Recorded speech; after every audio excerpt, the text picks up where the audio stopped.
My name is Eliza. I'm just an ordinary woman with a love for gardening. I've always believed that working with plants brings a certain peace to your heart. Watching a tiny seed grow into something beautiful feels like magic. After my husband passed away, gardening became more than just a job for me. It became my way of healing, of feeling alive again. At the time, I was working for a man named Mr. Walker.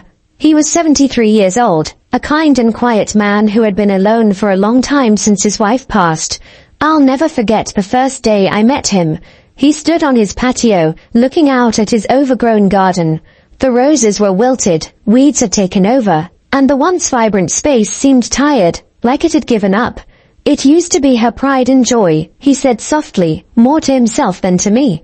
His voice carried a sadness that was hard to ignore. I could tell right away that this garden wasn't just a patch of land to him, it was a place filled with memories.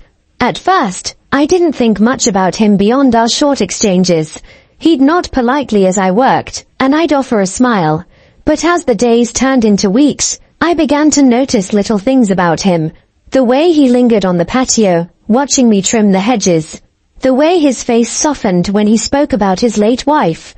I never imagined that taking this job would lead me down a path I didn't expect. But life has a way of throwing surprises your way, doesn't it? Looking back now, I can see that meeting Mr. Walker changed something in me. Mr. Walker's garden must have been breathtaking once, a little paradise tucked away behind his house. At least, that's what I imagined when I first saw it.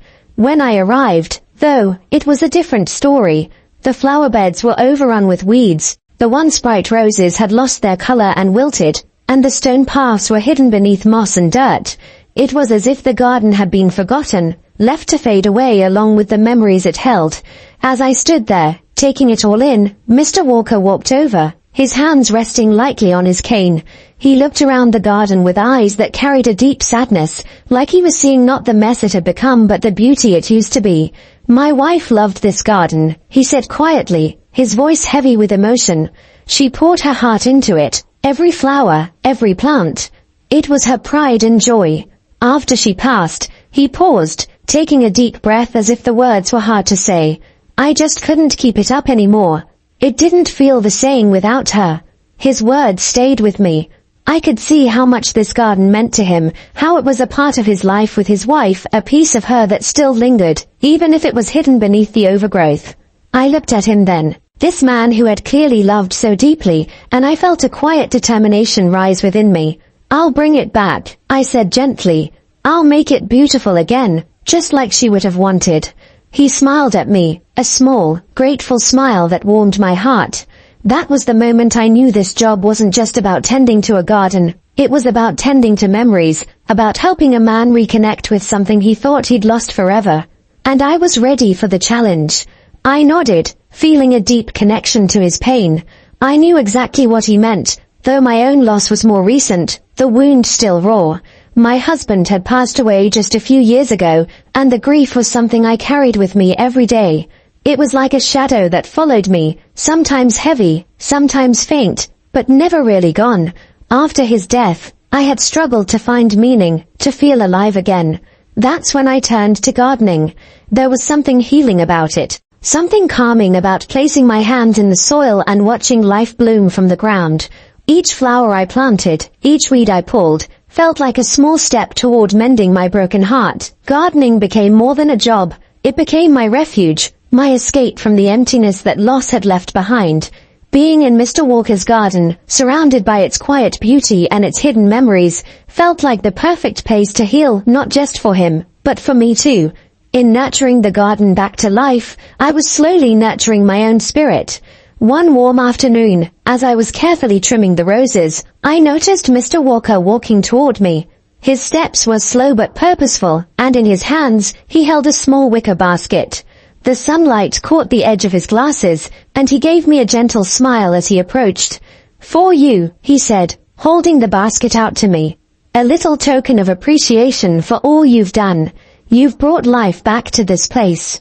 I paused, surprised and touched by the gesture. Inside the basket were fresh oranges and a small jar of honey. It wasn't much, but it was thoughtful, one of the kindest things anyone had done for me in a long time. "Thank you, Mr. Walker," I said, returning his smile. "That's so sweet of you. This garden deserves to thrive again. It's beautiful, just like the memories you've shared about your wife." At that, his face softened. I could see something shift in his eyes, something tender, maybe even hopeful. It was as if he hadn't heard a kind word about his life in ages, and it stirred something in him. From that moment, our relationship changed. He started spending more time with me in the garden, talking as I worked. He told me about his loneliness, how the house felt far too big now, far too quiet without his wife's laughter echoing through its halls. And I listened. I listened because I understood what it meant to feel that kind of emptiness, that ache of missing someone you love. Our conversations grew longer, deeper. It wasn't just about flowers or plants anymore. It was about life, loss, and the small moments that keep us going. It was in those talks that I realized something important. I wasn't just helping him heal his garden, I was helping him heal a part of himself. And in doing so, I was healing a part of me, too. It was a warm summer evening, the kind where the sky seemed to stretch endlessly, painted in soft shades of orange and pink. I had just finished my work for the day and decided to sit on the old wooden bench near the rose bushes. The scent of the blossoms filled the air, and a gentle breeze rustled the leaves. It was peaceful, almost perfect. As I sat there, lost in my thoughts, Mr. Walker appeared. He walked over slowly, his hands resting lightly on his cane. Without a word, he settled on the bench beside me. We didn't speak at first. Instead, we shared one of those easy silences that had become so familiar between us. The kind where words weren't needed, where the company alone was enough. I glanced at him after a while. His gaze was fixed on the horizon, his expression distant, almost wistful. Something about the moment